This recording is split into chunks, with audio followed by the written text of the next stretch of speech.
చెట్టు పుట్టనే దేవుళ్లుగా కొలిచే అమాయకత్వం, అడవి తల్లినే అమ్మగా భావించే మంచితనం, భూమినే నమ్ముకుని కష్టపడే తత్వం, పచ్చని ప్రకృతి ఒడిలో ప్రశాంత జీవితం గడుపుతున్న గిరిజన గూడాల్లోనూ ఇప్పుడు కక్షలు, కార్పణ్యాలు మొదలయ్యాయి. ఆచారాలు, సంప్రదాయాలకు పెద్దపీట వేసే గిరిజన తెగల్లోనూ పెద్దల మాటకు విలువ లేకుండా పోతోంది. మంచితనం, మానవత్వానికి ప్రతిరూపాలుగా పేరున్న గిరిజనులో సైతం ఆస్తులు, భూ వివాదాలు చిచ్చురేపుతున్నాయి. అయిన వారిని సైతం హత్య చేసేందుకు పురిగొల్పుతున్నాయి.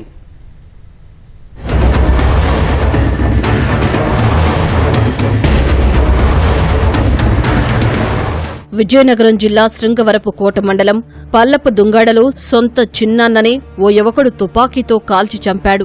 ఉన్న 2 కుమార్తెలకు పెళ్లిళ్లు చేసి పంపేశావు. ఇక నీకు వారసులు ఎవరూ లేరు.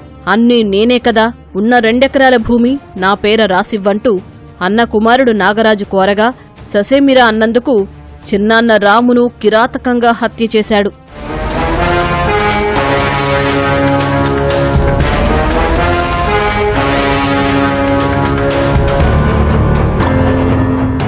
బొడ్డవర పంచాయతీ శివారు గిరిశిఖర గ్రామమైన చిట్టింపాడుకు చెందిన సీదిరి రాముకు 3 కుమార్తెలు. ఒకరు అనారోగ్యంతో మృతి చెందగా 2 కుమార్తెలకు పెళ్లిళ్లు చేసి అత్తారింటికి పంపించేశాడు. భార్య సైతం కన్నుమూయడంతో ఉన్న 2 ఎకరాలు సాగు చేసుకుంటూ ఒంటరిగా బతుకుతున్నాడు. వారసులెవరూ లేకపోవడంతో ఆ భూమి తనకు రాసివ్వాలంటూ కొన్నేళ్లుగా అన్న కుమారుడు నాగరాజు వేధిస్తున్నాడు. భూమి రాసివ్వకపోతే చంపేస్తానంటూ బెదిరింపులకు పాల్పడుతున్నాడు.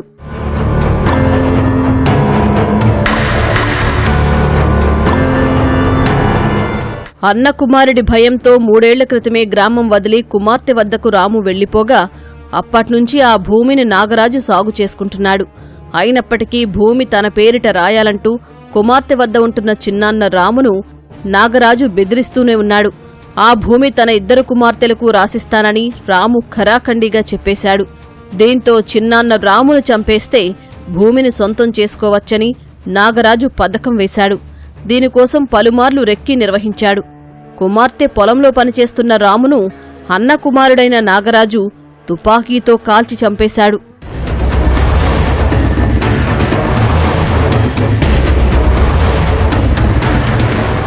మొత్తం 3 రౌండ్లు కాల్పులు జరపగా రాము కుడి మోచేయి మీద, కుడి పక్కటెముకలు, కుడి మెడ మీద బుల్లెట్ గాయాలై అక్కడికక్కడే చనిపోయాడు. రాము కుమార్తె ఇచ్చిన ఫిర్యాదు మేరకు రాజును పోలీసులు అదుపులోకి తీసుకున్నారు. తన తండ్రి పొలంలో పనిచేసుకోవడానికి వెళ్తే తన వరుసకి ప్రధాన కొడుకు అయినటువంటి నాగరాజు వెపంతో కాల్చి చంపేసి పారిపోయాడని చెప్పి కంప్లైంట్ ఉంది. ఈ నాన్నగారికి చిట్టింపాడు విలేజ్ స్థలం ఉందట, 2 ఎకరాల స్థలం.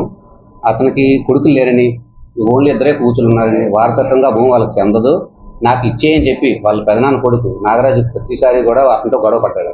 అతనితో గొడవ ఎక్కువ అవుతుందని చెప్పి అక్కడ ఉండడం ఇష్టం లేక వాళ్ళ కూతురు ఊరు చిట్టింపాడు వచ్చేసి ఉండిపోయాడు. ఆ పల్లవ దొంగపేట కూడా నాగరాజు పలుమార్లు వచ్చాడని, ప్రతిసారి కూడా ఆ భూమి నాకు రాసివని చెప్పి గొడవ పడ్డాడని చెప్పి తెలిపింది. అందులో భాగంగానే నువ్వు భూమి ఇవ్వట్లేదు, నువ్వు చంపేస్తానని చెప్పి చాలాసార్లు వాదన చేశాడని చెప్పి అదే మనసులో పెట్టుకొని 27వ తారీఖు సాయంకాలం మాట వేసి చంపేసి వెళ్ళిపోయాడు.